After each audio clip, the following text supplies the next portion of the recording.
डीजेच्या बाबतीत काय निर्णय सीसीटीव्हीच्या बाबतीत? आमचे जवळपास 8,000 लोक जे आहे आमचे खातेपूर नागपूर सिटीमध्ये, ते सगळे अधिकारी कर्मचारी त्या वेळेस अलर्टमध्ये राहणार आहे. सगळ्यांना ड्युटीज दिलेली आहे. काही अधिकारी कर्मचारी जे ॲबसेंट होते किंवा बाहेर होते त्यांना सगळ्यांना सांगितलेलं आहे की सगळे जे आहे ड्युटीवर राहतील, हजर राहतील.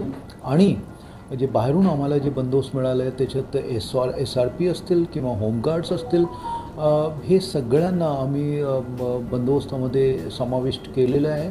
आणि हे बंदोबस्त जे आहे जे ज्यावेळेस मूर्ती साठी घेण्यासाठी लोक जातात ती असतील, किंवा जे 10 दिवस आहे जे वेगवेगळे मंडळामध्ये प्रोग्राम चालतील, किंवा जो शेवटचा दिवस असतो ज्यावेळेस प्रोसेशन असतो विसर्जनच्या, त्यावेळेसही आम्ही बंदोबस्तची आखणी त्याप्रमाणे केलेली आहे. आणि तो बंदोबस्त आमच्या तयार झालेला आहे. आता टप्प्याटप्प्याने जसं जसं होईल ते आपण काढणार आहे. परंतु उद्याचा जसा बंदोबस्त आहे ते आमची तयारी झालेली आहे.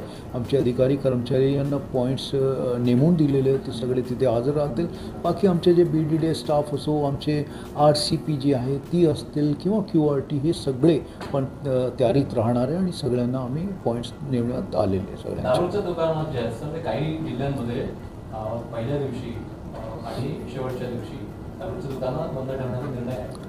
त्यावेळेस विसर्जनचा दिवस असतो त्यावेळेस हे बंद राहतात. आणि आम्हाला जेव्हा वाटलं की बंद करण्याची गरज आहे, ते जो आमच्या कायदेप्रमाणे आपण हे करणार, किंवा जिल्हाधिकाऱ्यांना सांगण्याची गरज पडली तर त्यांना आपण सांगू की आम्हाला असं असं हे करून घ्यायचे आहे, तर ते त्याप्रमाणे जे ऑर्डर्स इश्यू करतील. सर, मोठ्या मंडळ असतात, हजारोंच्या संख्येने लोक येतात, त्या मंडळांनी आणि इतर मंडळांनी CCTV फुटेज ठेवावे, म्हणजे पोलिसांनाही मदतीचा होईल आणि त्यांनाही नजर ठेवणं आवश्यक आहे. काय अपेक्षा आहे मंडळांकडून? अगदी बरोबर आहे. आमची ज्यावेळेस मंडळांसोबत मीटिंग झाली होती, त्यांचे पदाधिकाऱ्यांना सगळ्यांना सांगितलेलं आहे की तुम्ही CCTV जे आहे कॅमेराज ते लावा, जेणेकरून कुठलाही अनुचित प्रकार जे आहे तो एक ते थांबवता येईल. कारण त्याचे एक सायकोलॉजिकल अँड मेंटल इफेक्ट असतो.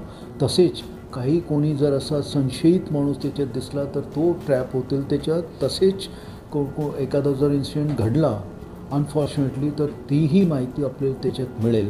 म्हणून आम्ही सगळ्यांना सांगितलेलं आहे की तुम्ही जे आहे CCTV जरूर वापरा आणि ते इन्स्टॉल करा. तसेच आमचे जे शहरामध्ये जवळपास 3,000पेक्षा म्हणजे 3600 जे कॅमेराज आहे तेही आपण सगळे चालू स्थितीमध्ये राहतील, तो एक आपण करतो आहे. आमचे जे मोटराइज्ड सर्वेलन्स वाहन आहे आमचे 5, तर ते, आणि जर गरज पडली तर आपण प्रायव्हेट कॅमेराजही घेऊ ते आणि त्याच्यात वापर करू. ड्रोनच्या माध्यमातून ही मोठी मंडळं त्याच्या अवतीभोवती वॉच ठेवला जाईल पोलिसांकडून.